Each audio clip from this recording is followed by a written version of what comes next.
most couples think they fight about money. They really don't. They fight about how they were raised around money. Most people don't fight about money. They fight about the meaning of money and how they were raised with the topic of money itself. That is, yes. I love that. So one thing we're going to talk about, the three hidden money meetings. So we're going to talk about the 3 hidden money meetings. And it's so funny that we went through this, right? So we can tell that story. But in the end, we certainly want to give 3 solutions that have helped us find some alignment around money. That's right.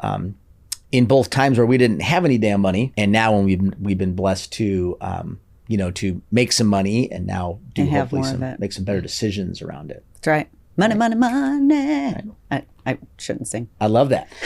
So one story I love, when I grew up, my parents, they met as Nebraska farmers. They grew up with parents that were Depression era farmers. So they had a lot of fear around money. Like literally, we are going to run out of money, right? And so money always meant like this security. So, fast forward, I grew up in Denver. My dad was a realtor. My mom stayed at home at that point. And I had a sister with some special needs. And man, as long as they had money, as long as it was a good real estate market, it was a good year, they were happy. Okay. And they didn't spend any money. We never went on vacations. Christmases were super, super thin, which is great, which is fine, right? We were happy, right? But that's how I was raised. And specifically, my dad, whenever he would see somebody in the city that was like, peddling or standing on the street corner looking for money, like he would almost grab me and pull me away like, no, we never give money to people like that. That they can go get their own job. They should go get their own job. Wow. And so that was programmed in me, right? So this led to one of our first kind of money conflicts, right? When I called you greedy. You want to tell that story? When I called you greedy. That's a good story. Well, I was brought up, money was, it's interesting. Money in our household growing up, we didn't come to this country with a lot of money. So we came in 1976 with $300. My mom brought myself and her. I was 2 at the time, and my mom was 33. And we had $300, a suitcase of some clothes and some extra Korean blankets if we need to sell them. And so we had limited money, but we had this abundant mindset about money. You could always make more. And very charitable with our money because my mom lost her parents when she was very young. And so my mom was raised by half siblings. But my money story was there was always going to be more money. We could always make more money. Now, we worked really hard.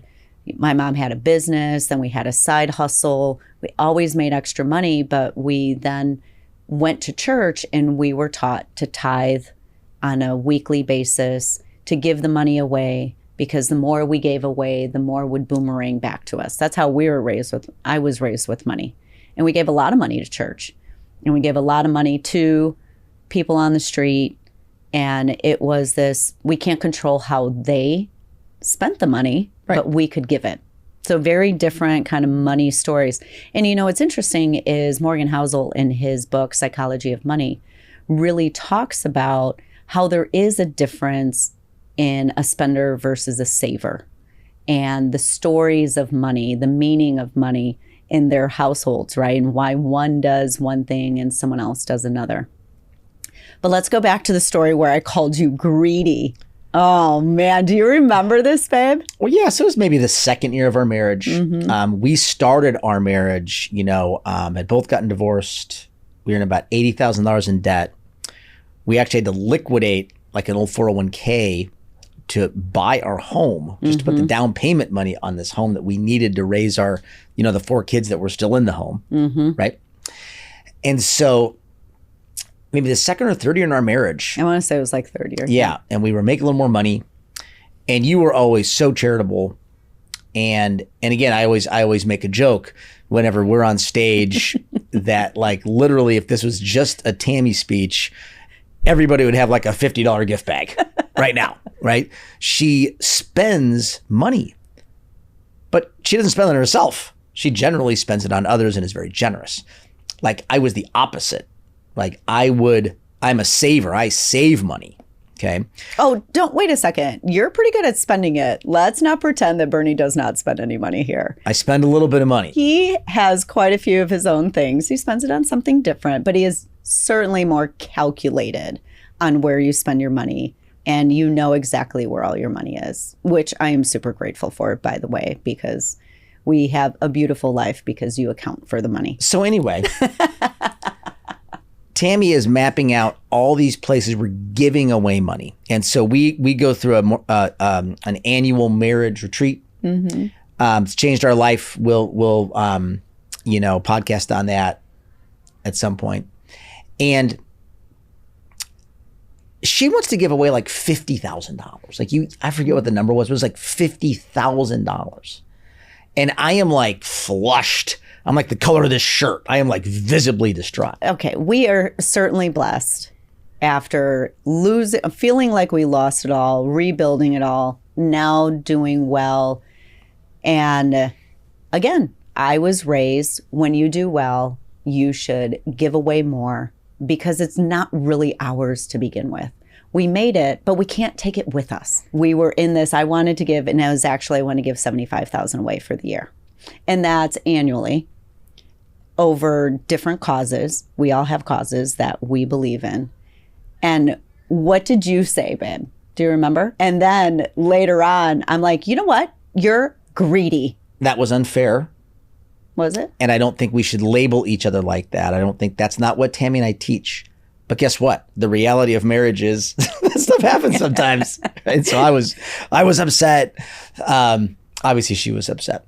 But we really hadn't talked through all those things. So it led to some more discussion. But it led me to reflect. I had never really even thought about how I was raised with money. So talking about our stories and how we were raised with money, right? I was raised that money is security. You need that money. You've got to have it saved. You got the backup plan. What if something happened? What if there was a health challenge? We still believe that, right? For sure. But therefore, man, you hold on to it. That was my DNA. I didn't realize that. You hadn't. And until we had that discussion. That's that right. Is true. That made me, and you didn't either. I had never told you those stories. Correct. Because you did go back and reflect, and we had a bigger conversation afterwards. But it also made me think and reflect. And I was raised that money equals freedom and or opportunity. Yep. And it was directly tied to how we were both raised. And so I appreciated the conflict because that conflict then made us reflect, and it created bigger conversation for us. Right. Right. And so that's kind of the three kind of hidden meanings around money in your relationship.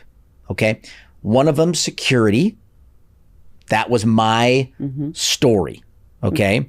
The other one is freedom. Freedom, opportunity, and that was mine. But I'm curious, what's the third? The third is the one that creates a lot of this conflict, which is control. Okay. We're now growing up in a world, in a situation where a lot of people are staying single longer. They're not getting married as early. Everybody comes into the relationship with their own stuff, baggage too, right? Credit card debt, but also their own money, their own savings account. Maybe Tammy owns the house and I move into her house, but she owns that house.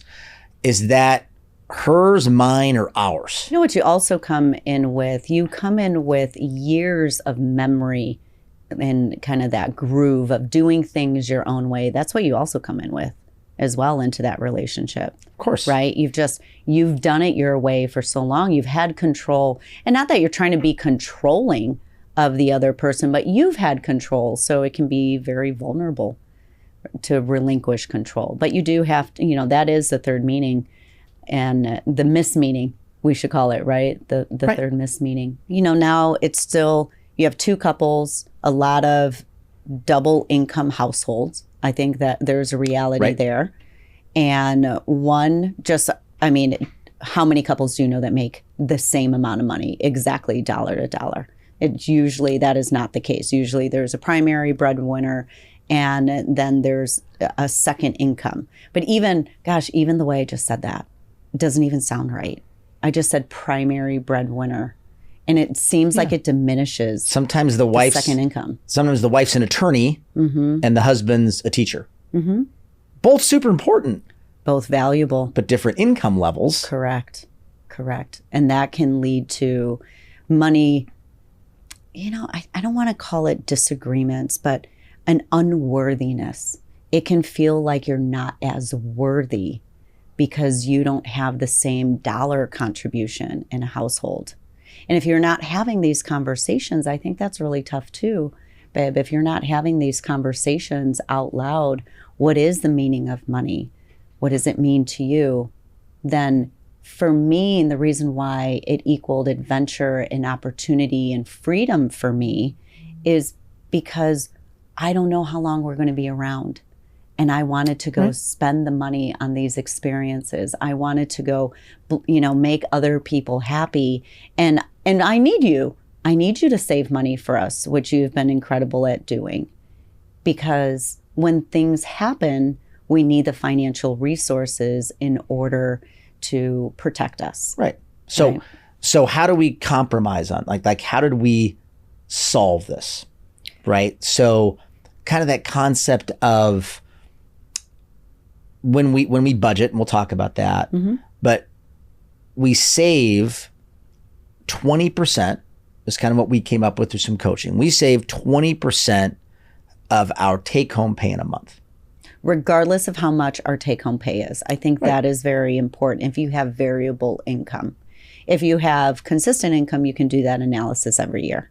But it is 20%, yes. Right. And we're going to talk way more about money and how we think about it as a married couple and actually how we execute checking and saving and stuff. We're not going to probably talk about that today. That'll be a future episode. But the saving of the 20%, what it allows us to do, we still budget. We still sit down quarterly and double check expenses, double check that savings. But if we're saving the 20%, we're not really second guessing or double checking to like the dollar, this credit card bill, et cetera. Correct. And another way to look at it for me is that I'm paying myself first. Yep. Right. I'm paying Right. myself first. That's a nice way to look at it. That's one thing we do. And also for me, as the one where there's adventure and opportunity behind money, I think what it also means for me is that it's not just about the money, that we can go have that fun. We can go gift more, right? But you feel good because we've saved it. Yes. And I feel great. Like this weekend, you're taking me, it's just a very close trip, but we're driving less than an hour and a half away. Yep. And you're taking me away because we've saved our money. And now we can go have that adventure.